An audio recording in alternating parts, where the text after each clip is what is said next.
Yoon Suk-yeol a présenté au cours de sa campagne une multitude d'engagements, des promesses qui permettent de dessiner les contours de son quinquennat. La lutte contre le coronavirus est l'un de ses chantiers prioritaires.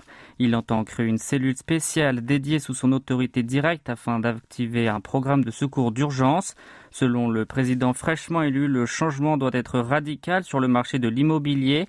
Ces enjeux majeurs consistent à offrir plus de 2,5 millions de logements majoritairement construits par des entreprises privées et à réformer la fiscalité pour abolir l'impôt sur la fortune immobilière, farouchement contesté en particulier par les multipropriétaires. Il entend à long terme le fusionner en une seule taxe avec celle foncière.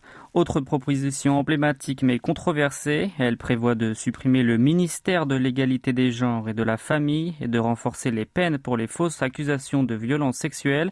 Cela dit, il faut l'approbation du Parlement pour fermer un ministère. Or, le parti de Yoon ne dispose que de 110 sièges sur un total de 300 que compte l'Assemblée nationale. Autrement dit, le débat sur ce projet s'annonce houleux. À propos de l'emploi, le futur occupant de la Maison Bleue s'est engagé à supprimer différentes réglementations en vue d'en créer davantage et à minimiser le rôle du gouvernement. Sur le volet politique, Yoon prévoit de réorganiser le secrétariat présidentiel et de déplacer le siège officiel de la présidence, la Chonggwade, aux locaux ministériels proches. S'agissant de la politique vis-à-vis de la Corée du Nord, le président élu plaide pour le maintien des sanctions en vigueur à son encontre jusqu'à ce que le pays communiste se dénucléarise de manière complète.